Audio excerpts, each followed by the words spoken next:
He is the CEO of a high-profile organization, and you don't want your CEO to look like he just got paroled.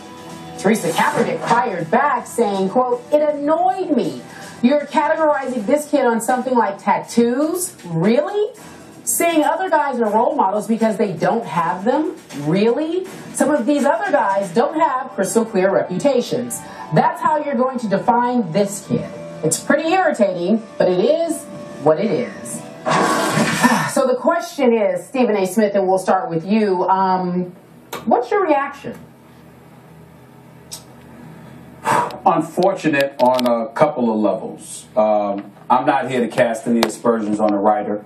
Every writer makes their own decisions, and you do what you do. And you gotta move. He has the license. He has the right to do that. Anything associated with sporting news is something I respect.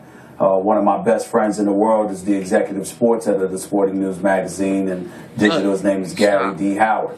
But when we talk about Kaepernick, it would have been nice to see mentioned that this is the same dude that had a 4.0 GPA in high school. This is the same individual that when you talk about those tattoos, particularly on his biceps, they're Bible verses. This is the same individual that, as his mother pointed out, is affiliated and puts forth a tremendous effort with Camp Taylor, which is a camp for kids with heart defects, and it's something that he pays attention to, and I don't blame his parents for wanting that mentioned. But if we need to use this subject, if we can, Skip, to transcend beyond the issue of Kaepernick and get into the tattoos and things of that nature, let me be very, very clear that even as an African American, seeing an abundance of guys of African American descent walking around with tattoos, they're not the only ones. White guys, Asian guys, Hispanic guys, the list goes on and on. I'm just speaking for my culture here. It makes me uncomfortable. Not tattoos per se, the excessiveness of it. You got a tattoo on your arm like Kobe or something like that. That stuff doesn't bother me. But when you have it on your neck and your face and your head and all over your body, it does make me feel a bit uncomfortable. But I think it's important to recognize why that is. We live in a society right now where it is clear where we've made progress and things of that nature, that for the most part, you make up 13% of the American population. You're still relatively disenfranchised to some degree in a lot of people's eyes. The road is constantly uphill in terms of the challenges that young black youth face. And when you add additional challenges to your life, that's just making the road to success that much harder. Everybody can't be a rapper. Everybody can't be a multi-million-dollar athlete where the tattoos that you wear in your body doesn't have a profound effect on how you progress forward. Most people in this world, they have the challenges that we face every day. They have to go before an employer and make themselves attractive enough in terms of presentation as it pertains to how you communicate, how you look, how you dress, how you speak. All of these things resonate and can potentially influence a potential employer as to whether or not they're going to hire you or not. So when you've got tats all over your body, and in some cases looking like you straight out of prison, that's a problem, because it adds to the list of things being thrown in your direction to serve as an impediment for you progressing and moving forward. And that's what I'm sensitive to. Again, it's not just black kids. It's white, Hispanic. It's a generational thing. But the problem is that though this younger generation still has the older generation to answer to by and large. And I know that if you roll up to the employers that I've worked for, New York Daily News, Philadelphia Inquirer, Atlanta Journal-Constitution, Winston-Salem Journal, CNN, Fox Sports, okay, and then ultimately ESPN. The employers that I've run across, I'm here to tell you right now, if I rolled up on them with tattoos all over my body and my face and my head, I would not be sitting here with you today doing this show. Now, that's Those are the kind of things I'm sensitive to. Yeah. Those are the kind of things I'm sensitive to. It's not judging people. It's just making them aware that others will judge you. And guess what? If it makes folks uncomfortable, you're going to have to deal with that, because my parents, my grandparents, they're uncomfortable with that, and they're black. and they're not racist, okay? So you can't lean on that and to use that as an excuse of being held against. How you look and present yourself matters. You just dropped a lot of wisdom. And I'm glad you did point out we have a number of white athletes who are covered with tattoos. Birdman, Shockey, White Chocolate, Jason Williams, I could go on. Jake Long's got a sleeve of tattoos on his arm. All well and good. Let us point out, we might not be the most objective because I'm pretty sure you don't have a tattoo, and I know I don't have a tattoo. I do believe in body as temple. I just don't like the look of it. I wouldn't like the feel of it. I remember being in grade school, if I got ink on my hand, I just wanted to go wash my hand and get it off. But that's just me. So maybe we're not as qualified to talk about this as we should be. But big picture, with Colin Kaepernick, classic case of can't judge the book by this cover. Tattoos don't always symbolize bad guy or bad girl or rebel or criminal or parolee. Doesn't have to. Can go either way. So if Colin Kaepernick came to interview at ESPN for an analyst job, could just off his reputation and his interview, could he convince somebody he's not that guy, quote unquote, that people leap to the conclusion of? I would hope so, because I don't know him personally, but in all of his interviews, as you point out, seems like a really good kid. Very well spoken. I think he was well raised by adoptive parents. And yet, Stephen A., the big picture, and you brought up the column, so I'm going to mention my friend David Whitley wrote the column. And I don't want to criticize him, and I went back and carefully read it.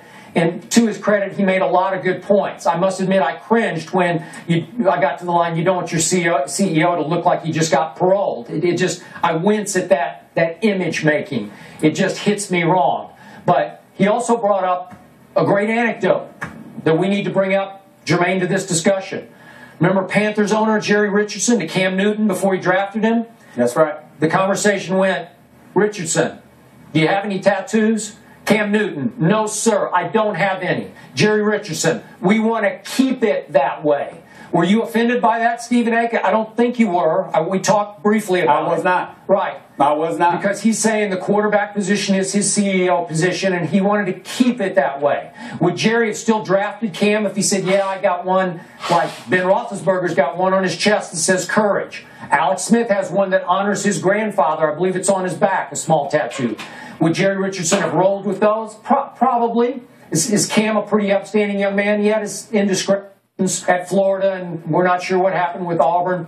But still, has he handled himself pretty well? Yeah, he has. So does he qualify as a CEO-type role model figure? So far, so good. We haven't liked his body language on the sideline, but no off-field problems that we know of. So can't judge book by cover. But in the big picture, I love what you said, because most people, older school, will leap to the conclusion it's a bad look. Kaepernick might be shattering the mold. Well, Skip, may I make a confession right here on national television? Growing up in the streets of Hollis, Queens, and, watching my mother do the things that she did, the greatest mother on earth as far as I'm concerned, people always used to joke that even when I worked as a high school reporter at the New York Daily News and my clothes were too big and, all that stuff, I always had on a shirt and tie. And my mentality was, I'm dressing for where I'm going, not where I'm at. And the objective was to make sure that it's always understood I'm about business. And you know this about me because you've known me for 16 years, Skip. When we talk about presentation, one of the primary reasons I dress the way that I dress, because whether I like it or not, in some small way, I understand that I'm a role model. And so I'm not going to give particularly a young African-American kid out there, the license to believe that you can just do what you want to do, when you want to do it, how you have to do it, and think that you're going to get what you want.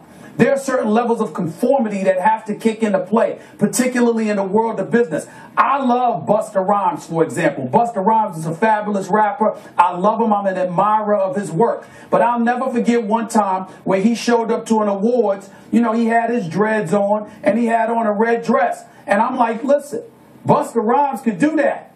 You can't. Busta Rhymes, you know, is a platinum winning artist, you know, and is exceptional at what he did, made loads of money, was acting in movies and things of that nature. You trying to get there. You can't roll up to an employer with a red dress on with dreads in your hair. You can't roll up to an employer for the most part with tats all over your body thinking that you're going to be somebody they want to employ, because you have to understand that you're an extension of the brand you represent.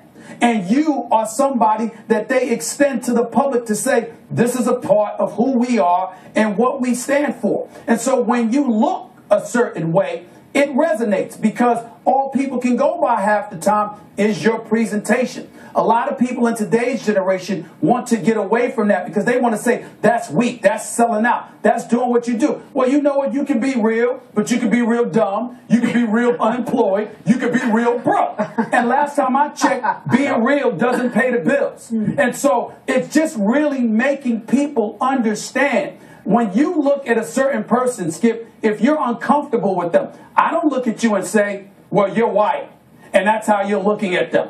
I look at how they present themselves first. Yeah. Because chances are you're going to feel the same way my mama feels, the same way my granddaddy felt, etc., etc. These things matter, and what we are living in and what we are encountered with is a society, a generation that wants to sit there and completely buck the system and literally say to them, forget y'all, we want to do things our way. Oh, but by the way, we still want your money.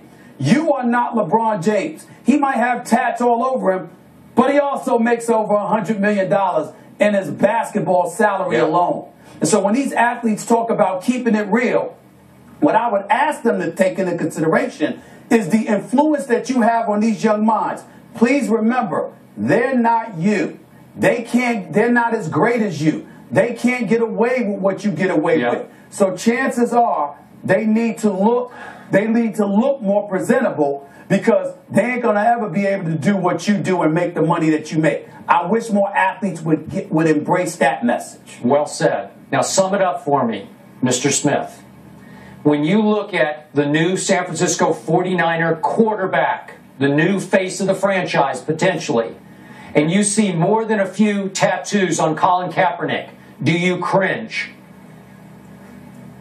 With him, I do not cringe, because most of the time I see him, number one, I see him in uniform, and number two, I'm listening to him talk. He's a highly intelligent young man that has represented himself very, very well. His adopted parents have obviously done a fabulous job and deserve a lot of credit for it. But what I will tell you is that if I had none of that to go by and I just saw him with his tats, I don't know how a lot of people would look at him. I don't know who he would come across as being, and that could potentially endanger his progress, which makes me say, why do it? Well, that's true. Perception is reality. You mentioned that. You know what? Just a minute ago, Holly Robinson Pete was actually listening to our discussion here on Colin Kaepernick, and